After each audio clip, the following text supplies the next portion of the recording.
The acrid smell of smoke still haunts my dreams, but it's the memory of my son's cold eyes through that locked door that truly burns my soul. My name is Martha Collins. I'm 64 years old, and I live in Brisbane, Australia. What I'm about to tell you will shock you to your core, because it shocked me too. The night I nearly died wasn't an accident. It was attempted murder, orchestrated by the two people I loved most in this world. The flames were already licking at the hallway walls when I heard the click of my bedroom door lock turning. I had been preparing for bed after what should have been a beautiful evening. You see, we had just returned from celebrating my grandson Tommy's 8th birthday at our family home, the same house where I had raised Ryan, where I had poured 38 years of unconditional love into nurturing him into the man he became, or so I thought. I remember the exact moment everything changed. Through the narrow crack under my door, I could see the orange glow growing brighter, and the smoke was beginning to seep in. That's when I heard Ryan's voice, calm and controlled. "Good job, honey. Now let's go." And then I saw her, Chloe, my daughter-in-law of 6 years, the woman I had welcomed into our family with open arms. She was smiling, actually smiling as she watched me trapped in what was about to become my tomb. The heat was becoming unbearable, and my lungs felt like they were burning from the inside. My trembling fingers fumbled for my phone on the nightstand, and with desperation I had never felt before, I dialed the one number I knew would make Ryan's blood run cold, the number he feared more than anything else in this world. As it rang, I whispered a prayer and heard the voice that would save my life. "Hold on, Mum. I'm on my way." You see, what Ryan didn't know was that I had been keeping a secret for 32 years, a secret that was about to turn his perfect plan into his worst nightmare. The person racing to save me through the flames wasn't just anyone. It was Detective Sarah Mitchell, Ryan's older half-sister, whom he had never known existed, the daughter I gave up for adoption when I was just 17, long before Ryan was born. The highly decorated police detective who had been searching for her birth mother for years and had finally found me just 3 months earlier. But I'm getting ahead of myself. Let me take you back to the beginning, to show you how a mother's love became twisted into something unrecognizable, and how greed transformed my beloved son into a would-be killer. This is a story about betrayal that runs deeper than blood, about secrets that can either destroy or deliver justice, and about the moment when a mother realizes that sometimes the greatest love means letting go, even if it means watching your child face the consequences of their choices. If this story grabs your attention like it grabbed mine that terrifying night, please hit that like button and subscribe to this channel. I want to share this journey with all of you, and I'd love to know, where are you watching from right now, and what time is it there? Leave me a comment below, because your support means everything to me as I tell you how I survived the night my own family tried to kill me. To understand how my son Ryan became capable of such evil, you need to understand the life I built for him. Every sacrifice, every dollar I poured into making his dreams come true, and every warning sign I chose to ignore because I loved him too much to see the truth. After Ryan's father died in a construction accident when Ryan was only 12, I became both mother and father to him. The insurance settlement of $287,000 became our lifeline. Instead of securing my own future, I invested every penny in Ryan's education and opportunities. Private school fees cost me $18,000 a year, tennis lessons, soccer training, music tutoring, another $12,000 annually.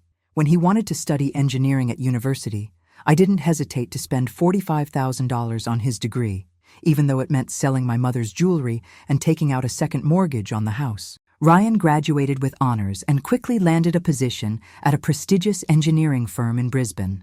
I was so proud watching him build his career, get married to Chloe, a beautiful accounting graduate I thought was perfect for him, and eventually start talking about giving me the grandchildren I dreamed of. When Tommy was born, I thought my family was complete. I had sacrificed everything to give Ryan the best life possible, and seeing him succeed felt like every penny had been worth it.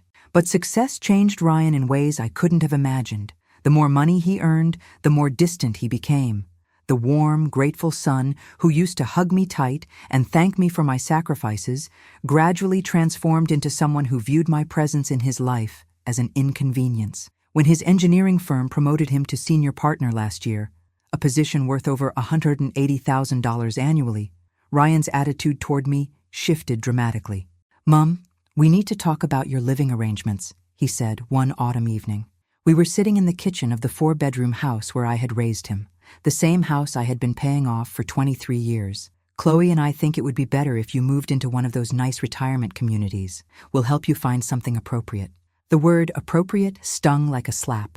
This wasn't a suggestion born from concern for my well-being. It was a calculated move to get me out of the way. I later discovered that Ryan and Chloe had been meeting with real estate agents, evaluating the value of my property. The house, located in a prime Brisbane suburb, was now worth $1.2 million. My home had become their target. "But this is my home, Ryan," I protested. "I'm only 63, and I'm perfectly capable of taking care of myself. Tommy loves coming here for sleepovers, and I love having my family close." Ryan's jaw tightened in that way it did when he was frustrated. "Mum, you're not getting any younger. What if you fall and hurt yourself? What if you have a medical emergency? Chloe and I work full-time. We can't be checking on you constantly." Chloe nodded sympathetically, but I caught something cold flickering in her eyes. "We just want what's best for you, Martha. These retirement places have wonderful activities and medical care on site. You'd make new friends your own age." What they weren't saying, but what I was beginning to understand, was that my death would make them wealthy. As Ryan's only beneficiary, he would inherit the house, my savings account containing $89,000, and the remaining value of my life insurance policy, another $150,000. Together, we're talking about nearly $1.5 million that would fall into their hands the moment I was gone. I refused their suggestion about the retirement home, which marked the beginning of what I now recognize as their campaign to make my life unbearable. Suddenly, family dinners became rare. Tommy's visits were limited and supervised. Ryan started questioning every expense, every decision I made about my own home. When I needed new guttering that cost $3,400, Ryan lectured me about fiscal responsibility, despite the fact that I was spending my own money on my own property. The psychological pressure was relentless. They would arrive unannounced, criticizing everything from my housekeeping to my driving. Chloe began making subtle comments about my memory, my health, my ability to make sound decisions. "Are you sure you turned off the stove, Martha?" became her favorite refrain, even when I hadn't cooked anything. Ryan would echo her concerns. "Mum, you seem confused lately. Are you feeling all right?" I began to doubt myself, wondering if perhaps they were right. Maybe I was becoming a burden. Maybe I was losing my edge. It wasn't until much later that I realized this was all part of their strategy, to make me feel helpless and dependent, to isolate me from anyone who might interfere with their plans. The night of Tommy's 8th birthday party, I thought we had finally turned a corner. Ryan was more affectionate than he had been in months, and Chloe actually complimented my cooking. We laughed together as Tommy opened his presents, and for a brief moment, it felt like the family I remembered. I went to bed that night feeling hopeful that maybe we could rebuild our relationship. I had no idea that the warmth and laughter had all been an act, the final performance before they tried to kill me. The birthday party had been perfect, too perfect, I realized later. Ryan and Chloe had been attentive, loving even. Chloe helped me clear the dishes while praising my homemade chocolate cake. Ryan hugged me goodnight, something he hadn't done in months. "Thanks for everything, Mum. You've always been the best mother anyone could ask for." Those words should have warmed my heart, but now they chill me to the bone. They were his goodbye. I retired to my bedroom around 10:30 p.m., exhausted but happy. The house felt peaceful after the excitement of Tommy's celebration. I had just changed into my nightgown and was reaching for my book when I smelled something strange. Not smoke exactly, but something acrid and chemical. I thought perhaps Chloe was using some kind of cleaning product in the kitchen. 5 minutes later, the smell was stronger, and I could hear a faint crackling sound coming from somewhere in the house. My maternal instincts kicked in immediately. Where was Tommy? I rushed to my bedroom door and turned the handle, but it wouldn't budge. I tried again, pushing harder, but the door was locked from the outside. That's when the reality hit me like a physical blow. I was trapped. "Ryan! Chloe!" I called out, hammering on the door with my fists. "Something's wrong. I smell smoke." But instead of rescue, what I heard next would haunt me forever. Footsteps in the hallway, moving calmly and deliberately. Then Ryan's voice, clear as day. "The timer's set for 15 minutes. That should be enough time for the fire to really take hold before anyone notices from outside." My blood turned to ice. Timer? They had planned this. My own son was talking about burning down the house, with me locked inside, like he was discussing the weather. I pressed my ear against the door, and through the crack at the bottom, I could see the glow was getting brighter. The smoke was beginning to seep in, stinging my eyes and throat. That's when I heard Chloe's voice, and the casual cruelty in her tone still makes me shake. "What about the old lady? Shouldn't we make it look more realistic, like she tried to escape but couldn't?" "No," Ryan replied coldly. "If we unlock the door, there might be evidence that she made it out of the room. This way, it looks like she was asleep when the fire started and couldn't get out in time. The investigators will assume the smoke overcame her before she even woke up." They were discussing my murder with the clinical detachment of people planning a barbecue. I had raised this man, nursed him through every childhood illness, celebrated every achievement, loved him more than my own life, and he was calmly calculating how to kill me for money. The smoke was getting thicker, and I could hear the fire spreading through the house. Real panic set in. I was going to die, and my son was going to inherit everything while playing the grieving son who lost his mother in a tragic accident. But then I remembered something, someone who could save me. 3 months earlier, I had received a phone call that changed everything. "Mrs. Collins, my name is Detective Sarah Mitchell with Queensland Police. I believe you might be my birth mother." The words had taken my breath away. The daughter I gave up for adoption when I was 17, the secret I had carried for 37 years, had found me. Sarah had been born when I was just a child myself, the result of a relationship with a man who disappeared the moment I told him I was pregnant. Unable to provide for a baby, heartbroken and alone, I made the devastating decision to give her up to a family who could give her the life I couldn't. I never stopped thinking about her, never stopped wondering if she was happy, healthy, loved. And now, she had found me. We had been meeting secretly for coffee once a week, getting to know each other, building the relationship we had been denied for over 3 decades. Sarah was everything I could have hoped for: intelligent, compassionate, strong. She had become a detective, dedicated to protecting people who couldn't protect themselves. I hadn't told Ryan about her yet because I wanted to be sure our relationship was solid before introducing that complicated family dynamic. Now, with smoke filling my lungs and flames growing closer, I realized that Sarah was my only hope for survival and for justice. My hands were shaking so badly I could barely dial her number. When she answered on the second ring, her voice immediately alert despite the late hour, I whispered the words that would save my life. "Sarah, this is Martha. I'm trapped in my bedroom, and the house is on fire. Ryan locked me in. I think he's trying to kill me. Hold on, Mum," she said, and the word "Mum" gave me strength I didn't know I had. "I'm on my way. Stay low, cover your mouth, and whatever you do, don't give up. I'm coming."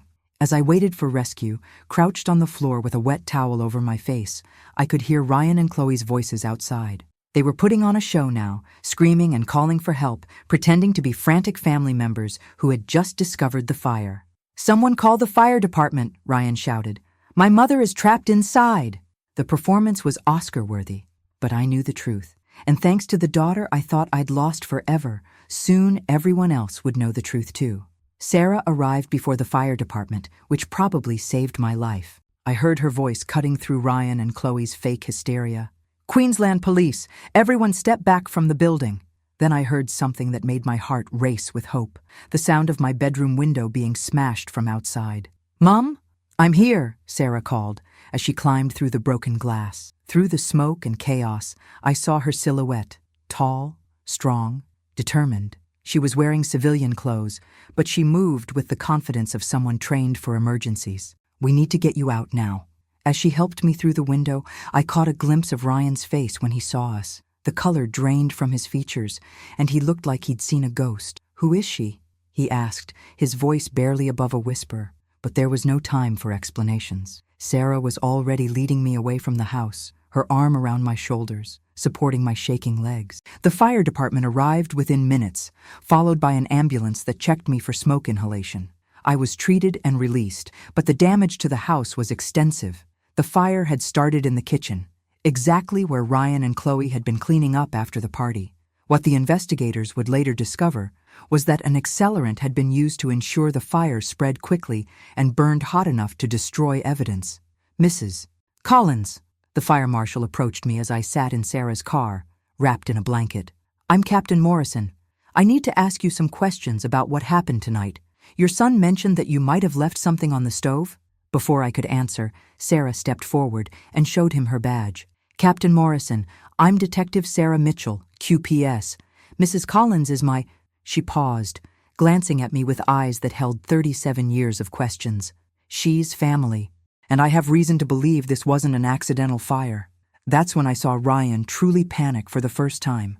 He had been standing nearby, playing the concerned son perfectly, but when he heard Sarah identify herself as police, his mask slipped. "What are you implying?" he demanded, his voice sharp with something that definitely wasn't grief. Sarah studied him with the cold, analytical gaze of an experienced detective. "I'm not implying anything, sir. I'm stating that this case will be investigated thoroughly, and I'm very interested to know why your mother was locked in her bedroom during a house fire." "Locked?" Chloe stepped forward, her face a picture of confused innocence. "What do you mean, locked?" "Martha, honey, why would you think you were locked in?" The gaslighting had started immediately. If I hadn't already lived through months of their psychological manipulation, I might have doubted myself. But I knew what I had experienced, and more importantly, I had Sarah beside me, someone who was trained to see through lies. "Because I tried the door handle multiple times," I said firmly. "It wouldn't turn. Someone had locked it from the outside." Ryan shook his head sadly, the picture of a devoted son dealing with an aging mother's confusion. "Mum, you've been having some memory issues lately. Maybe in the panic and smoke you just thought, don't." Sarah's voice cut through his explanation like a blade. "Don't try to convince a victim that they didn't experience what they experienced. Mrs. Collins, did you lock your bedroom door before going to sleep?" "No," I answered clearly. "I never lock my bedroom door. There's no reason to lock it in my own home." Sarah nodded and made a note in her phone. Then she looked directly at Ryan. "Sir, I'll need to get your contact information. As the investigating detective, I'll have questions for everyone who was in the house tonight." The word investigating hung in the air like a threat. Ryan's face went through a series of expressions: confusion, anger, fear, before settling on forced cooperation. "Of course, officer, whatever you need. We just want to understand what happened to almost lose my mother tonight." But I could see the wheels turning in his head. He was already calculating, already planning his next move. What he didn't know was that Sarah had been building cases against people like him for 15 years. What he didn't realize was that the daughter he didn't know existed was about to become his worst nightmare. As we drove away from my burning house, the house where I had raised him, the house he had tried to make my tomb, Sarah reached over and squeezed my hand. "Mum," she said quietly, "I want you to tell me everything. Every detail about tonight, every concern you've had about Ryan and Chloe, everything that led up to this moment. Because what happened tonight wasn't random, and it wasn't accidental." "But he's my son," I whispered, the words feeling like glass in my throat. "I know," Sarah replied, her voice gentle but firm, "and that makes what he tried to do even worse. But you're safe now, and I promise you, if Ryan tried to kill you tonight, he's going to pay for it." As we pulled into the parking lot of a nearby hotel where Sarah had quickly arranged a room for me, I realized that the fire had destroyed more than just my house. It had burned away every illusion I had about my son, every excuse I had made for his behavior, every hope I had held for our family's future. But from those ashes, something unexpected had emerged, a daughter I had thought was lost forever, and the promise of justice for a crime I never imagined my own child could commit. The real investigation was just beginning. The next morning, I woke up in the hotel room feeling like I was living someone else's nightmare. My house was gone. My son had tried to kill me, and I was relying on the daughter I gave up for adoption to help me navigate the aftermath. Sarah arrived early with coffee and pastries, but more importantly, she brought a digital recorder and a serious expression. "Mum, I've been up most of the night reviewing what happened, and I need you to walk me through everything. Not just last night, but the past few months. I think what happened was premeditated, which means they've been planning this for a while." As I recounted the pressure to move out, the psychological manipulation, the subtle isolation from family and friends, Sarah's expression grew darker. She took detailed notes, asking probing questions that revealed just how systematic Ryan and Chloe's campaign had been. "Tell me about your finances," she said. "Everything. Your savings, insurance policies, the house value, investments, anything that Ryan would inherit." The numbers were staggering when laid out like that. The house worth $1.2 million, my savings account with $89,000, my life insurance policy for $150,000, plus my superannuation fund containing another $67,000. Ryan and Chloe were looking at inheriting nearly $1.5 million if I died. "And what would Ryan's financial situation be without this inheritance?" Sarah asked. That's when I revealed something I had never told anyone. 3 weeks earlier, I had received a phone call from Ryan's bank. There had been some confusion about automatic payments on his mortgage, and they wanted to verify some information. During that conversation, I learned that Ryan and Chloe were in serious financial trouble. Despite his $180,000 salary, they had taken out multiple loans to maintain their lifestyle. A $750,000 mortgage, 2 car loans totaling $89,000, and credit card debt approaching $45,000. They were spending far more than they earned. "So, he wasn't just greedy," Sarah said grimly. "He was desperate. That makes him even more dangerous." She closed her notebook and looked at me seriously. "Mum, I need to tell you something. I can't be the primary investigator on this case because I'm family now. But I can consult, and I can make sure the right people are asking the right questions." That afternoon, Detective James Crawford took over the case. Sarah briefed him thoroughly, and he immediately began treating the fire as a potential attempted murder rather than an accident. The first breakthrough came when the fire marshal's detailed report was completed. "Mrs. Collins," Detective Crawford called me 2 days later. "We need to talk. The fire investigation has revealed some very disturbing evidence. The accelerant wasn't just present. It had been applied in a very specific pattern. The fire had been set in multiple locations throughout the kitchen and living room, designed to spread quickly and burn hot enough to destroy evidence. But most damning of all, they found evidence of the timer Ryan had mentioned, the charred remains of a mechanical kitchen timer that had been rigged to ignite the accelerant. This wasn't a cooking accident or faulty wiring," Detective Crawford explained. "This was arson, planned and executed with the specific intent to destroy the house quickly. The pattern suggests the perpetrator wanted the fire to appear accidental, but needed time to establish an alibi. But the evidence got even more damning when they examined my bedroom door. The lock mechanism showed clear signs of tampering. Someone had modified the standard lock to prevent it from being opened from the inside, even though it appeared normal from the hallway side. Someone spent time preparing for this," Crawford continued. "They modified your lock, planned the accelerant placement, set up the timer system. This required multiple visits to your house when you weren't there, which means they had keys and intimate knowledge of your routines. The investigation revealed that Ryan had been visiting the house frequently when I was out, something I had interpreted as a caring son checking on his mother, but which now took on a sinister meaning. Chloe had been researching house fires online, specifically looking up information about how quickly smoke inhalation could kill someone and how to make arson look accidental. But perhaps the most chilling discovery came when Detective Crawford examined their phones and computers. In the weeks leading up to the fire, Ryan and Chloe had been texting about the Martha problem and permanent solutions. They had researched my will, looked up the process for inheriting property in Queensland, and even started browsing luxury vacation destinations online. "They were already spending your inheritance money in their minds," Crawford told me. "We found evidence that they had put a deposit on a Mediterranean cruise for next month, a $15,000 trip they couldn't afford unless they came into money soon."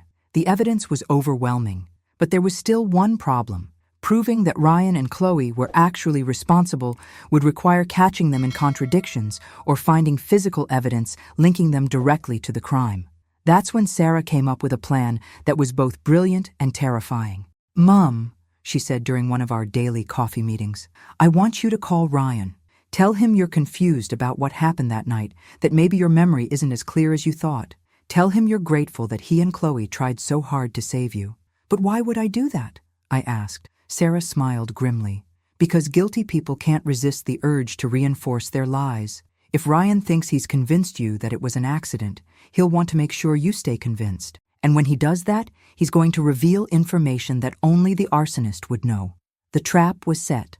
All I had to do was call my son and pretend to believe his lies while wearing a police wire that would record every incriminating word he said. Wearing a police wire to record my own son felt like betraying everything I believed about motherhood. But as I sat in Detective Crawford's office, looking at photos of my burned bedroom and the modified lock that could have been my coffin, I knew that the son I had loved and raised no longer existed. The man who tried to kill me for money was a stranger wearing Ryan's face. "Remember, Mrs. Collins," Detective Crawford coached me before the meeting, "your job is just to listen and react naturally. If Ryan is guilty, he'll want to reinforce the story that it was an accident. Guilty people can't help themselves. They always say too much." Sarah squeezed my hand as the technician adjusted the tiny recording device. "You're so brave, Mom. I know this is horrible, but we need his confession to make sure he can never hurt you again." I had arranged to meet Ryan and Chloe at a cafe near the hotel where I was staying. When I arrived, they were already there, and Ryan immediately stood to hug me. The embrace felt like poison. These arms had trapped me in a burning room just 5 days earlier. "Mom, we've been so worried about you," Ryan said, his voice full of what sounded like genuine concern. "How are you holding up after everything that happened?" I played my part perfectly, letting my voice shake slightly as I spoke. "I'm still so confused, Ryan. That night is all a blur of smoke and panic. I keep thinking I remember things that probably didn't happen." Chloe leaned forward sympathetically. "Trauma can do that, Martha. Sometimes our minds create false memories when we're terrified." "That's exactly what I was wondering about," I said, watching Ryan's face carefully. "I could have sworn my bedroom door was locked, but that doesn't make sense, does it? I mean, why would anyone lock me in?" Ryan and Chloe exchanged a quick glance, so brief that most people would have missed it, but I caught it. Ryan reached across the table and patted my hand. "Mom, you were panicked and the smoke was thick. In that kind of situation, sometimes a door can stick, or you might turn the handle the wrong way without realizing it. But I tried it so many times," I said, letting confusion creep into my voice. "The thing is, Mom," Ryan's voice became more confident, "old houses can have doors that swell in heat. When the fire got going, the wooden door frame probably expanded, making it nearly impossible to open. That's probably what you experienced." I nodded slowly, pretending to accept this explanation, but my heart was racing. Ryan had just revealed something crucial. He knew the fire had been burning hot enough and long enough to affect the door frame. But if the fire had been an accident, how could he know those technical details? "I'm just so grateful that you two tried to save me," I said. "The police told me you were banging on my door, trying to get to me." Chloe's eyes lit up with what looked like relief. "We were frantic, Martha. We tried everything to reach you, but the fire was spreading so fast." "How fast?" I asked innocently. "I mean, how long was it between when you first noticed the fire and when you started trying to get to me?" Ryan shifted uncomfortably. "It's hard to say exactly. Maybe 10 or 15 minutes? The fire spread incredibly quickly. It was like someone had poured gasoline everywhere." My blood froze. Ryan had just described exactly what had happened. Someone had poured accelerant everywhere. But how would he know that, unless he was the one who did it? "Gasoline?" I repeated. "Do you think someone started the fire on purpose?" No, Ryan backtracked quickly. "I just meant it spread like there was gasoline, you know? Like in the movies. I'm sure it was just an electrical problem or maybe something on the stove." But the damage was done. Ryan had revealed knowledge he shouldn't have had, and the recorder was capturing every word. I continued playing my role, asking innocent questions that made Ryan more and more uncomfortable. When I asked about the timer sounds I thought I remembered hearing, Ryan dismissed it as maybe the smoke alarm battery dying.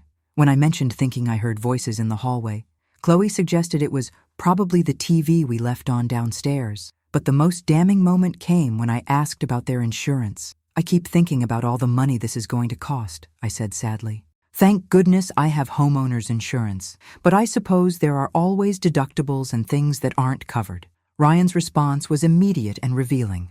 "Don't worry about money right now, Mom. The insurance should cover everything, and if there are any gaps, Chloe and I can help. We've already talked to a few contractors about rebuilding costs, and the insurance payout should be more than enough." I stared at him in shock. My house had burned down 5 days ago, and Ryan had already been talking to contractors about rebuilding?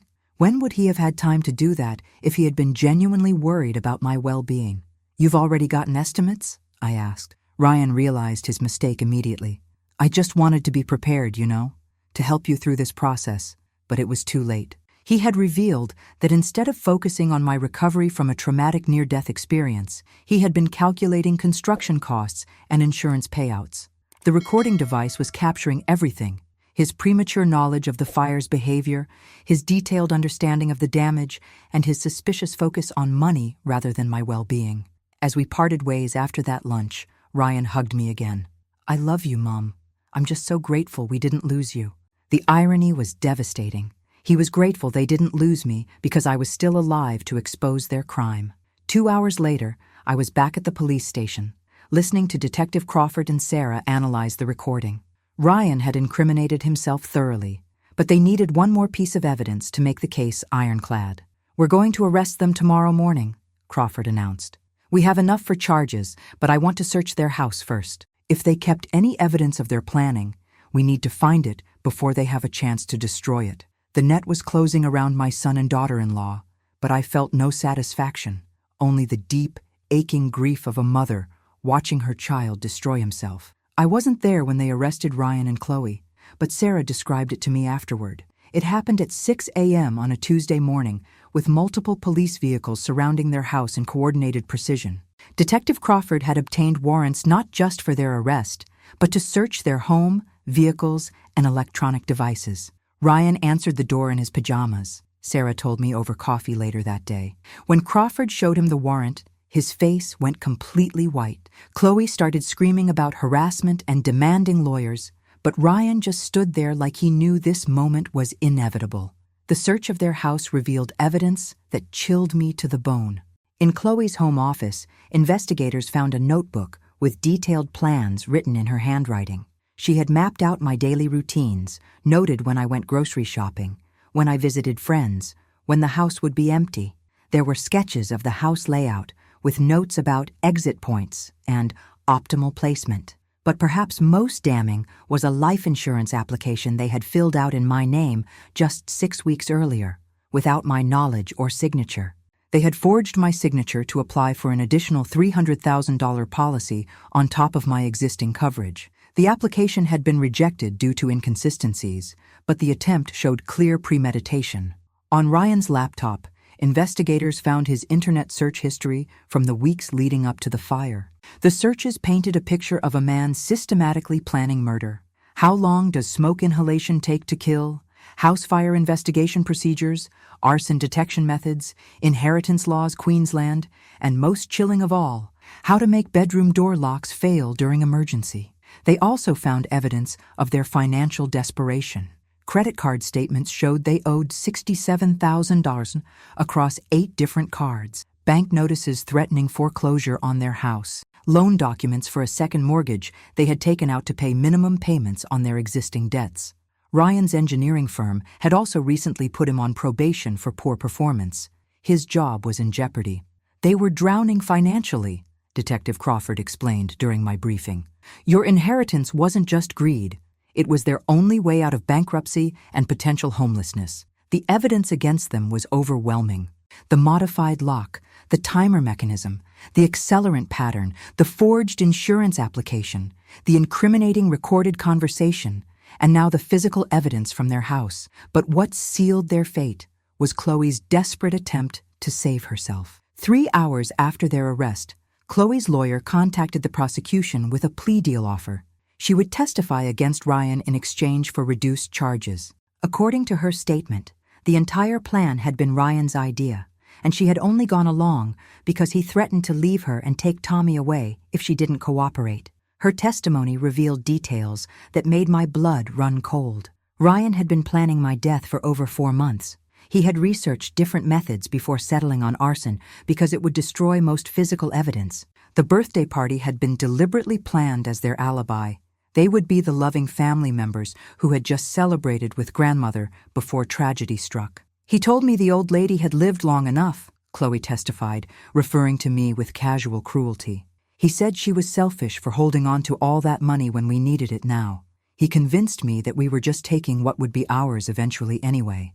The trial preparation revealed even more disturbing details. Ryan had taken out a $50,000 loan against his 401k 3 weeks before the fire, telling Chloe it was to pay for a vacation to celebrate after everything was settled. They had already made plans to quit their jobs and move to New Zealand once they inherited my estate. But the most heartbreaking revelation came during a conversation Ryan had with his cellmate, which was recorded and later used as evidence.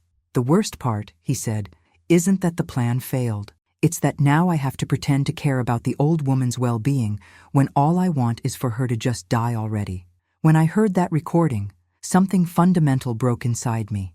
This wasn't the son I had raised. This wasn't the boy I had sacrificed everything to give opportunities. The person speaking was a stranger who happened to share Ryan's DNA. Sarah held me while I cried that day, and for the first time since finding her, I told her about the guilt I had carried for 37 years about giving her up for adoption. "I always wondered if I made the right choice," I whispered. "I thought about you every day, wondered if you would hate me for giving you away." Sarah was quiet for a long moment before responding.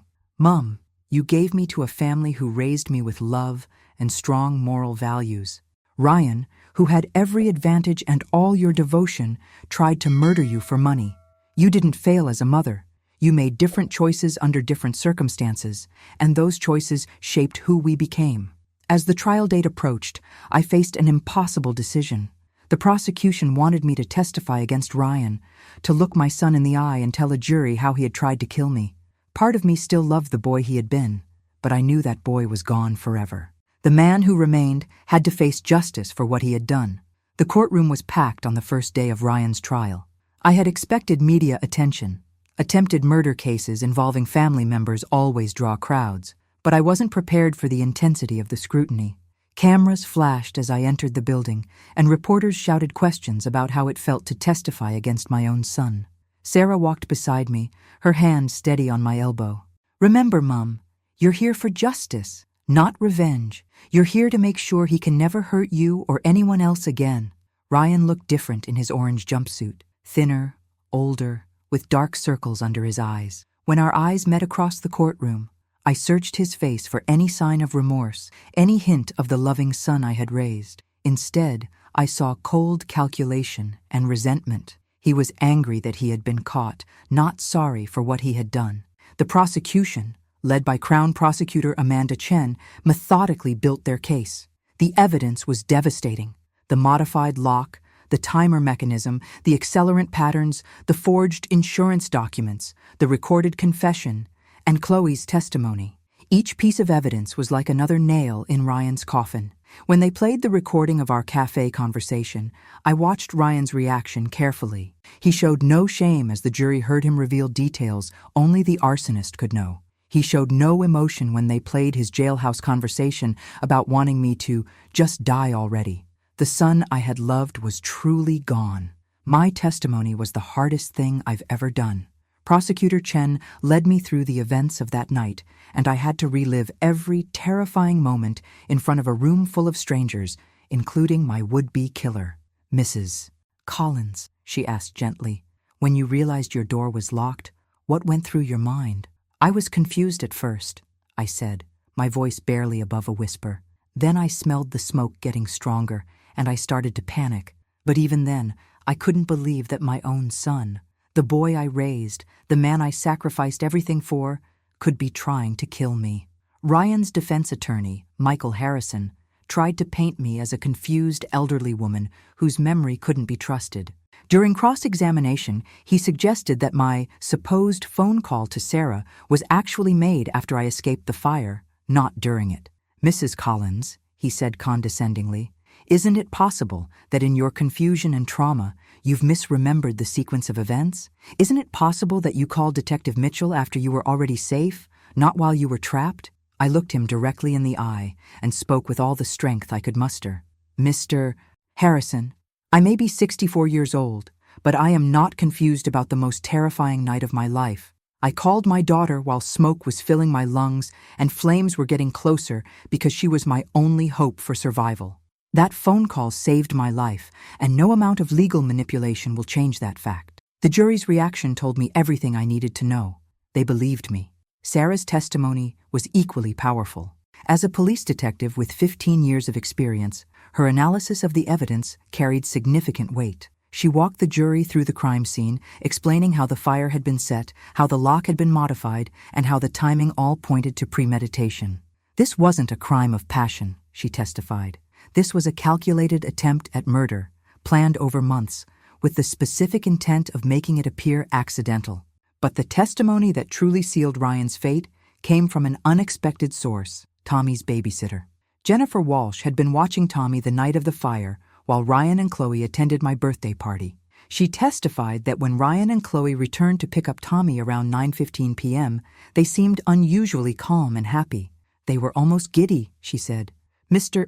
Collins kept checking his watch and saying things like, "Everything is going according to plan, and by this time tomorrow, everything will be different." I thought he was talking about some business deal or surprise for his mother. She also testified that Chloe had made a strange comment as they were leaving.